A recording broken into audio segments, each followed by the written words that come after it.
Aku Arya. Kalau kalian mendengar rekaman ini, berarti aku sudah melanggar satu-satunya aturan yang diberikan oleh Pak Tarna. Jangan pernah bermalam di rumah loji lewat dari jam 12 malam. Tujuanku sederhana. Aku seorang jurnalis lepas yang sedang membangun kanal misteri. Aku butuh konten yang meledak. Risetku membawaku ke sebuah desa terpencil di kaki Gunung Salak, tempat sebuah kasus tahun 1998 yang tidak pernah terpecahkan. Kasus hilangnya keluarga Sudiro. Satu ayah, satu ibu, dua anak. Hilang dalam satu malam tanpa jejak, meninggalkan pintu yang terkunci dari dalam dan makan malam yang belum disentuh. Mobilku terhenti di jalan berbatu yang becek sisa hujan sore tadi. Desa ini sepi. Bukan sepi yang damai, tapi sepi yang menekan telinga. Kabut tipis sudah mulai turun, padahal jam baru menunjukkan pukul 5 sore. Di depan sebuah pos ronda yang reot, seorang pria tua sedang merokok kelintingan.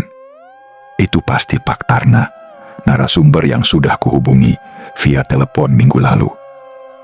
Aku mematikan mesin, mengambil tas kamera, dan turun. Udara dingin langsung menusuk tulang. "Sore, Pak Tarna," sapaku sambil sedikit merapatkan jaket.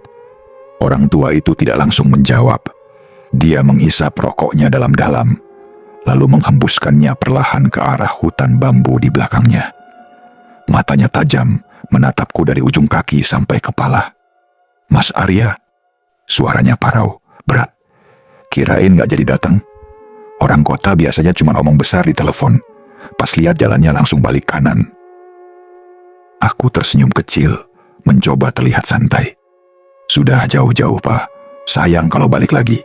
Jadi gimana, kuncinya aman?" Pak Tarna membuang puntung rokoknya dan menginjaknya dengan sandal jepit. "Kunci ada, tapi saya cuma nganter sampai gerbang depan. Saya gak mau masuk pekarangan, apalagi masuk rumah. Itu syaratnya." "Siap, Pak. Gak masalah.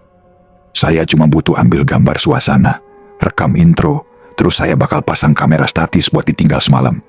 Saya sendiri bakal nunggu di mobil," bohongku. Rencanaku sebenarnya adalah mengeksplorasi setiap sudut rumah itu semalaman. Kami berjalan kaki sekitar 500 meter, menembus jalan setapak yang ditumbuhi ilalang setinggi dada. Tidak ada suara burung, hanya suara gesekan daun kering dan napas kami yang memburu. "Mas Arya tahu kenapa warga sini nggak ada yang berani lewat jalan ini pas malam?" tanya Pak Tarna tiba-tiba tanpa menoleh. "Karena gelap," jawabku asal. "Karena kadang-kadang kita masih dengar suara piring berdenting," jawab Pak Tarna datar. "Bunyi sendok ketemu garpu, bunyi orang lagi makan. Padahal rumah itu kosong melompong selama 25 tahun. Bulu kudukku meremang sedikit, tapi insting jurnalisku justru menyala." "Cerita aslinya gimana sih, Pak? Versi warga." Pak Tarna berhenti. Kami sampai di depan sebuah gerbang besi tua yang sudah dimakan karat. Di baliknya berdiri sebuah rumah bergaya kolonial Belanda yang temboknya sudah kusam dan ditumbuhi tanaman merambat. Gentengnya hitam berlumut, jendelanya besar-besar, seperti mata yang melotot menatap kedatangan kami. Malam itu Jumat Kliwon. Pak Tarna mulai bercerita sambil mengeluarkan kunci besi besar dari sakunya. Pak Sudiro itu orang kaya baru, sombong. Gak mau gaul sama tetangga. Malam itu harusnya ada syukuran kecil-kecilan. Tapi sampai jam 7 malam, rumahnya sepi.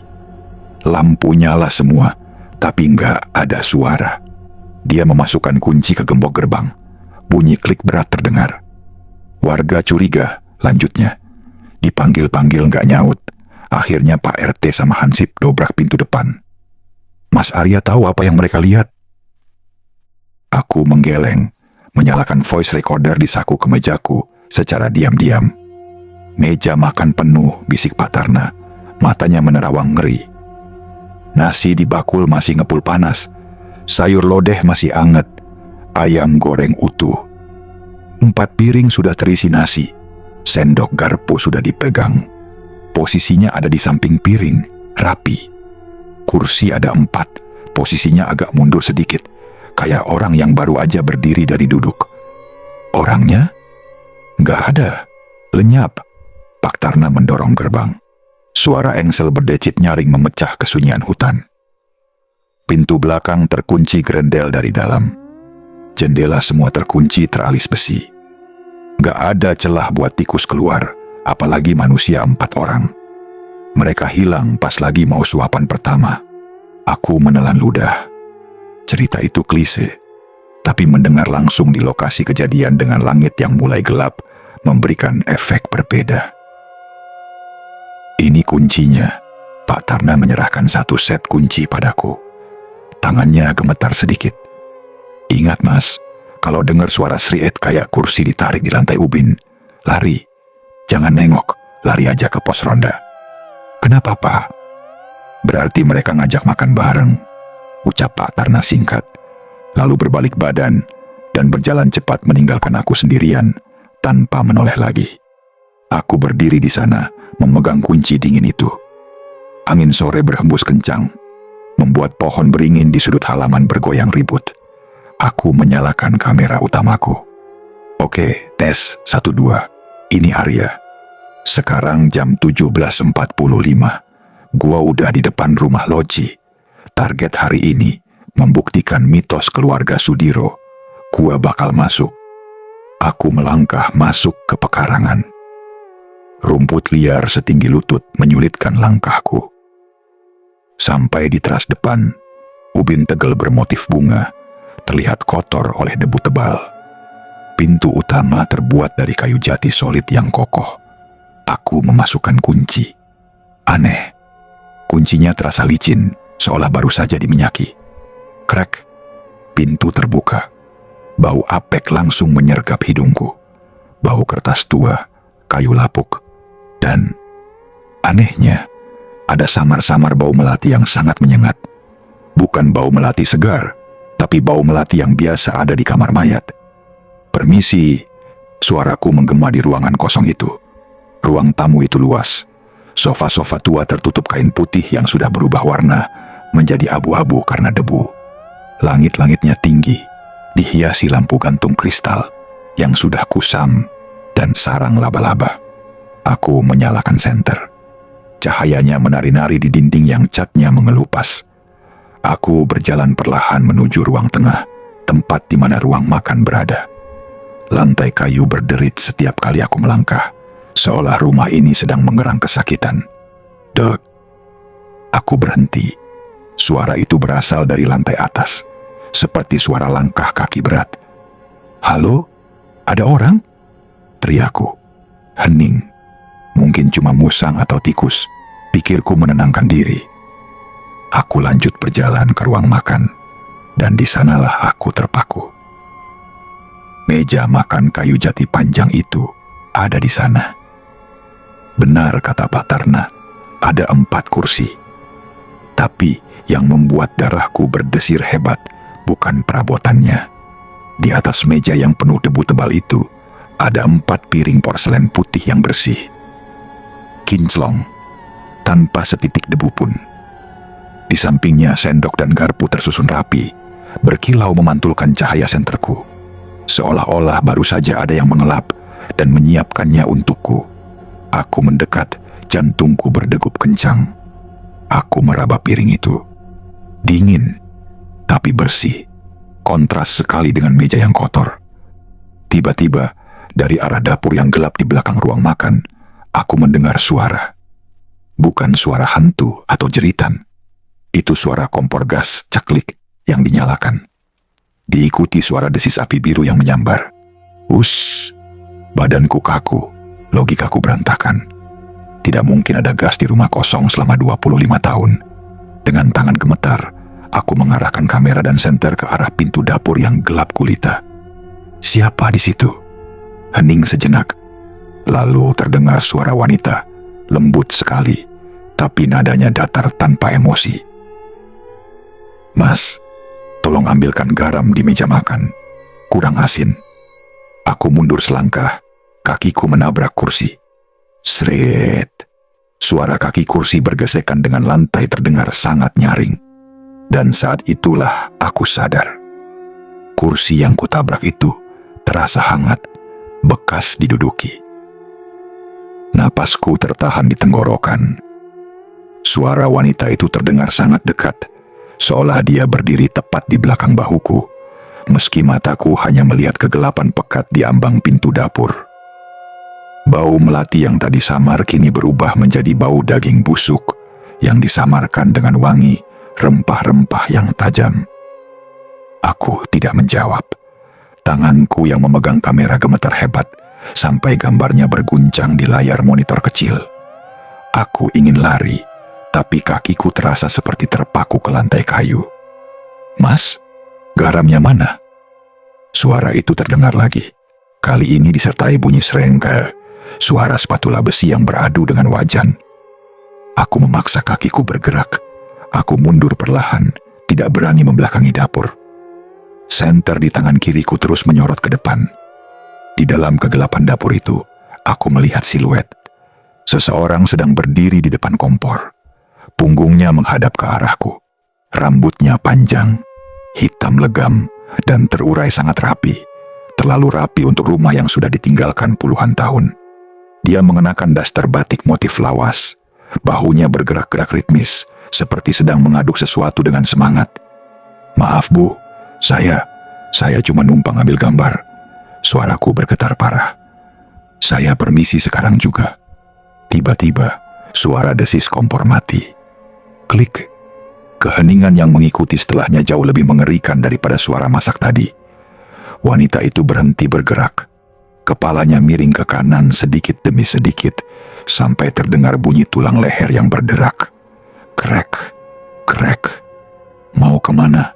Makanannya sudah hampir siap," ucapnya. Nadanya sekarang lebih berat, seperti ada dua suara yang berbicara bersamaan. Aku tidak menunggu lebih lama lagi. Aku berbalik dan lari sekuat tenaga menuju ruang tamu. Tapi saat aku melewati lorong sempit menuju pintu depan, aku menabrak sesuatu. Sesuatu yang keras dan dingin. Buh! Aku jatuh terduduk. Senterku terlepas dan menggelinding di lantai, menyorot ke atas. Cahayanya menerangi seorang pria tinggi besar yang berdiri tepat di depanku. Dia memakai kemeja safari warna coklat, pakaian khas tahun 90-an. Tangannya bersedekap. Wajahnya, Tuhan, wajahnya rata. Tidak ada mata, tidak ada hidung, tidak ada mulut. Hanya kulit keriput yang ditarik kencang menutupi tulang tengkorak. Pria itu tidak bersuara, tapi aku bisa merasakan amarah yang meluap dari sosok itu.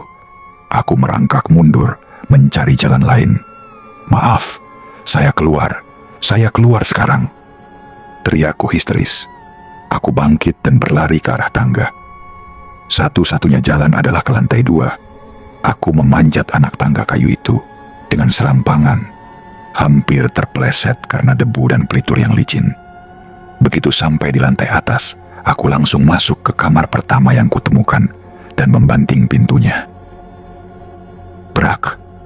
Aku mengunci pintunya dari dalam. Aku bersandar di pintu, napas tersengal-sengal, keringat dingin membanjiri seluruh tubuhku. Di luar, suasana kembali hening. Tidak ada suara langkah kaki yang mengejar. Aku menyalakan lampu senter cadangan yang ada di tas. Ruangan ini sepertinya kamar anak. Ada tempat tidur tingkat, mainan robot plastik yang sudah kusam, dan meja belajar. Di atas meja belajar, ada sebuah buku harian yang terbuka. Aku mendekat, mencoba menenangkan diri. Mungkin ada petunjuk di sini tentang apa yang sebenarnya terjadi pada tahun 1998. Aku mengarahkan senter ke lembaran buku itu. Tulisannya rapi, tulisan tangan anak kecil. 12 Maret 1998. Ayah bawa pulang tamu baru. Tamunya nggak mau masuk lewat pintu, tapi lewat kolong meja. Ayah bilang tamu itu yang bikin kita kaya. Tapi tamu itu minta makan setiap jam 12 malam. Kalau telat, dia gigit kaki ayah. Greater than dot. Tanganku gemetar membaca paragraf selanjutnya. Lebih besar 20 Maret 1998. Ibu nangis terus. Tamu itu bilang dia mau makan besar malam ini. Dia nggak mau ayam lagi. Dia bilang mau makan yang punya rumah. Ayah cuman diam aja, matanya hitam semua. Greater than dot. Tiba-tiba, pintu kamar yang kupungkungi diketuk. Pelan, sopan. Tok, tok, tok. Arya, buka pintunya nak. Kamu belum makan malam. Itu suara wanita dari bawah tadi. Tapi sekarang, suaranya persis seperti suara ibuku. Jantungku serasa mau copot. Aku tahu itu bukan ibuku.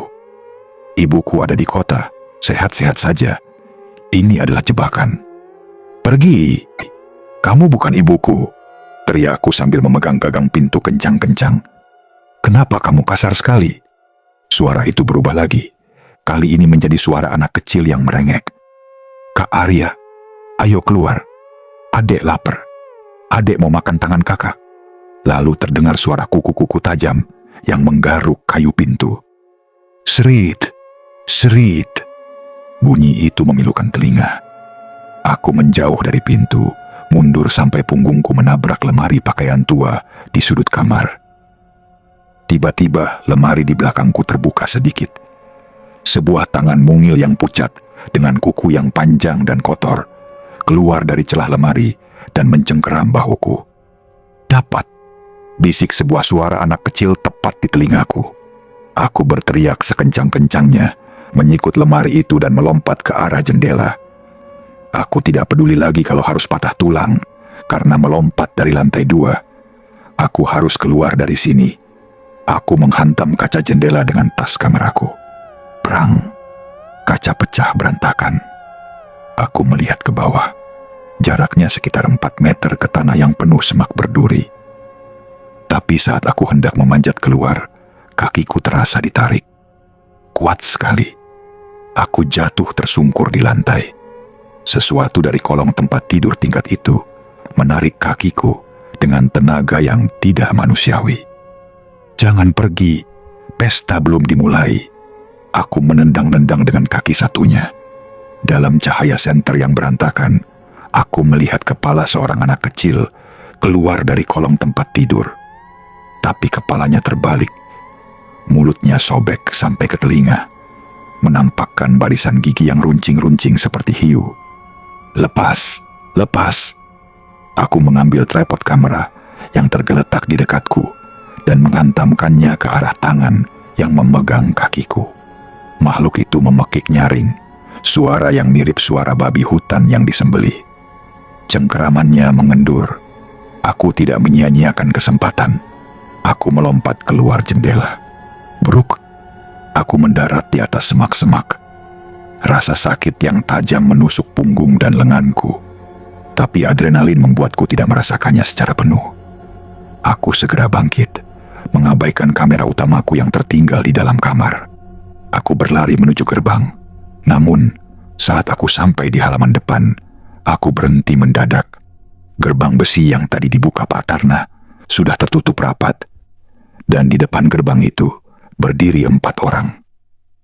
Ayah, ibu, dan 2 anak. Mereka berdiri berjajar membelakangiku. Pakaian mereka rapi, seperti mau pergi ke pesta. Mereka semua berbalik secara serentak.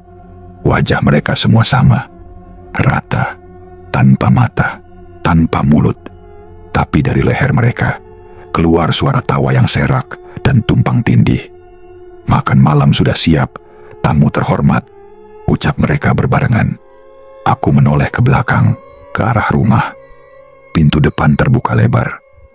Di dalam sana lampu kristal yang tadi mati kini menyala terang benderang dengan cahaya kemerahan. Meja makan yang tadi kulihat kini sudah dipenuhi oleh makanan, bukan nasi atau sayur lodeh. Di atas piring-piring porselen itu ada potongan daging mentah yang masih berdarah, usus yang terburai, dan sebuah kepala manusia yang masih segar. Kepala Pak Tarna. Matanya melotot menatapku, seolah memberi peringatan terakhir yang sudah terlambat. Aku terperangkap. Di depanku gerbang terkunci dengan keluarga makhluk itu. Di belakangku rumah yang ingin menelanku. Tiba-tiba, jam tanganku berbunyi. Bip, bip, bip. Tepat jam 12 malam. Pintu rumah itu tiba-tiba menghisap udara dengan kuat, seperti vakum raksasa. Aku merasa tubuhku terseret ke dalam. Aku mencengkeram rumput, mencengkeram batu, tapi kekuatannya terlalu besar. Tidak, tolong. Keluarga rata itu perlahan melangkah mendekatiku, yang sedang berjuang menahan tarikan gaib dari dalam rumah. Sang ayah membungkuk, wajah ratanya tepat di depan wajahku. Aku bisa mencium bau busuk yang keluar dari pori-pori kulitnya. Dia tidak punya mulut, tapi aku bisa mendengar dia berbisik dengan jelas di dalam kepalaku. Kamu bukan tamu, Arya. Kamu adalah hidangan penutupnya. Tubuhku terseret di atas ubin tegel yang dingin. Kuku-kukuku patah saat mencoba mencengkeram celah lantai. Kekuatan vakum dari dalam rumah itu begitu kuat hingga suaranya mendengung di telingaku seperti mesin jet. Aku tersedot masuk melewati ambang pintu dan brak.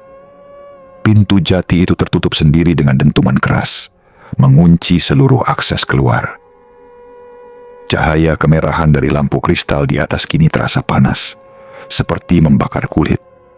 Keluarga itu tidak lagi berada di luar. Mereka sudah ada di dalam, berdiri mengelilingi meja makan. Sang ayah duduk di kepala meja, ibu di ujung satunya, dan kedua anak mereka duduk berdampingan di sisi kiri. Satu kursi kosong tersisa di sisi kanan. Kursi itu bergeser sendiri, mengundangku. Duduk, Arya. Suara itu bergema di dalam tengkorakku, bukan di telinga. Itu suara kolektif mereka. Jangan biarkan hidangannya mendingin. Aku gemetar hebat, terduduk di lantai sambil memegangi dadaku yang sesak. Apa yang kalian mau? Aku nggak punya apa-apa. Teriakku putus asa. Sosok ibu bergerak. Dia mengambil pisau dan garpu yang berkilau. Tanpa mata, dia menatap tepat ke arahku. Kami butuh saksi.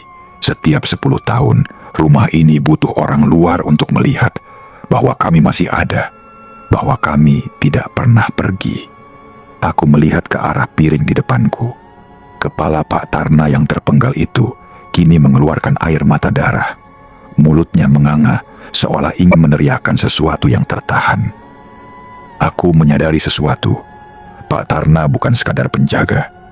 Dia adalah pengumpan yang selama ini mencarikan korban agar dirinya sendiri tidak dimakan. Tapi kali ini, dia gagal memenuhi kuota tepat waktu, dan dia sendiri yang menjadi santapan. Kenapa kalian jadi seperti ini? Tanyaku. Mencoba mengulur waktu sambil merabasah kuku, mencari korek api gas yang selalu kubawa. Si ayah mulai memotong daging di piringnya. Gerakannya sangat elegan, kontras dengan pemandangan mengerikan itu. Kesepakatan, bisiknya. Dulu, aku ingin kekayaan yang tak habis-habis. Aku meminta pada penghuni kolong meja. Dia memberi apa yang aku mau, tapi dia meminta satu hal yang tidak bisa aku berikan, kepatuhan abadi. Kami tidak mati, Arya. Kami hanya terjebak di antara detik-detik sebelum suapan pertama. Aku melihat ke kolong meja. Di sana, di dalam kegelapan yang pekat di bawah taplak meja yang menjuntai, aku melihat sesuatu yang lebih mengerikan dari keluarga ini. Sepasang mata merah menyala, besar seperti bola tenis, menatapku dengan lapar. Itu adalah tamu yang diceritakan di buku harian tadi. Sosok makhluk hitam legam yang kurus kering, yang mengendalikan keluarga ini seperti boneka. Makhluk itu merayap keluar sedikit, menunjukkan tangan dengan kuku-kuku yang panjangnya hampir 30 senti. Sekarang makan, perintah si ayah. Enggak akan, kataku, dengan sisa keberanianku. Aku tahu satu hal tentang makhluk-makhluk seperti ini. Mereka terikat pada ritual. Jika ritual makan malam ini rusak, mereka kehilangan kendali atas ruang ini. Aku melirik botol minyak tanah dekoratif yang ada di bufet dekat meja makan. Makan. Suara mereka berubah menjadi geraman monster. Aku melompat, bukan ke arah pintu tapi ke arah meja makan. Aku menendang bakul nasi yang berisi ulat-ulat menggeliat yang tadinya kulihat sebagai daging ke arah wajah si ibu. Bersamaan dengan itu, aku menyambar botol minyak tanah dan menyiramkannya ke taplak meja. "Apa yang kamu lakukan?" teriak makhluk di kolong meja dengan suara yang menggetarkan seluruh fondasi rumah. "Aku membatalkan makan malamnya," teriakku. Aku menyalakan korek api gas itu. Api kecil itu menari sejenak sebelum aku menjatuhkannya ke meja yang sudah basah oleh minyak. Wuss! Api berkobar hebat. Kain taplak meja yang tua dan kering itu terbakar dalam sekejap. Tapi anehnya, api itu berwarna biru kehijauan. Keluarga Sudiro menjerit. Jeritan mereka bukan suara manusia, tapi suara gesekan logam yang memekakkan telinga. Tubuh mereka mulai retak-retak seperti porselen yang dibakar. Makhluk dari kolong meja itu melompat keluar, mencoba menerjangku. Wujudnya seperti laba-laba raksasa dengan wajah manusia yang hancur. Aku menghindar, melemparkan kursi jati ke arahnya. Di tengah kobaran api yang mulai merambat ke langit-langit, aku melihat sebuah pintu kecil di bawah tangga yang sebelumnya tidak ada. Pintu itu bersinar putih. Itu jalannya, pikirku. Aku berlari menembus asap yang menyesakan. Makhluk hitam itu mengejarku. Cakarnya hampir saja merobek jaket di punggungku. Aku bisa merasakan panas api di belakangku dan dingin yang menusuk dari arah pintu putih itu. Aku melompat masuk ke dalam cahaya putih. Itu tepat saat seluruh rumah itu meledak dalam sunyi. Aku terbangun dengan perasaan mual yang luar biasa. Mataku perih. Saat aku membuka mata, aku melihat langit subuh yang abu-abu. Aku terbaring di tengah semak-semak, persis di luar gerbang besi rumah loji. Aku bangkit dengan tubuh gemetar. Rumah itu masih berdiri di sana. Tidak ada api, tidak ada asap. Rumah itu tetap tenang, kusam, dan dingin seperti sebelumnya. Tapi ada yang berbeda. Di teras depan rumah, aku melihat tas kameraku tergeletak rapi. Aku berjalan mendekat dengan ragu, mengambil tas itu, dan memeriksa isinya. Kameraku masih ada, tapi lensanya pecah. Aku mengambil kartu memorinya, dan segera lari menuju mobilku yang terparkir jauh di bawah. Aku memacu mobilku secepat mungkin, tidak berani melihat ke spion, sampai aku sampai di jalan raya yang sudah mulai ramai oleh orang-orang yang pergi ke pasar. Begitu sampai di kosan, aku segera menyambungkan kartu memori itu ke laptop. Aku ingin melihat apa yang terekam. File video itu hanya satu, durasi 25 menit. Aku menekannya. Video itu dimulai dengan aku masuk ke dalam rumah. Semuanya normal, sampai pada bagian aku masuk ke ruang makan. Di video itu, aku terlihat berdiri diam di depan meja makan yang kosong dan penuh debu selama 10 menit. Aku terlihat berbicara sendirian, berteriak-teriak pada udara kosong. Tapi, di menit terakhir, jantungku hampir berhenti berdetak. Dalam rekaman yang gelap itu, aku terlihat sedang merangkak di lantai, seolah-olah ditarik oleh sesuatu yang tidak terlihat. Dan saat aku mulai berlari ke arah tangga, kamera jatuh menghadap ke kolong meja makan. Di sana, di dalam kegelapan kolong meja yang seharusnya kosong, terekam sebuah wajah. Bukan wajah monster, bukan wajah keluarga Sudiro.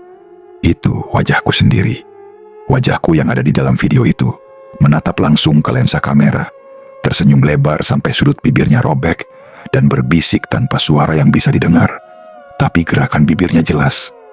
"Terima kasih sudah menggantikanku." Aku meraba wajahku sendiri. Terasa dingin, sangat dingin. Aku melihat ke arah cermin di kamarku. Untuk sesaat, aku melihat bayanganku di cermin tidak mengikuti gerakanku. Bayanganku tetap berdiri tegak sambil memegang garpu dan pisau, meski tanganku yang asli sedang memegang laptop. Lalu, terdengar suara klitik. Klitik, suara sendok dan garpu yang beradu dari arah dapur kosanku yang seharusnya kosong. Namaku Arya, dan aku baru sadar yang berhasil keluar dari rumah itu tadi malam. Mungkin bukan aku yang asli. Selesai. Lalu terdengar suara klitik. Klitik, suara sendok dan garpu yang beradu dari arah dapur kosanku yang seharusnya kosong. Namaku Arya, dan aku baru sadar yang berhasil keluar dari rumah itu tadi malam. Mungkin bukan aku yang asli. Selesai.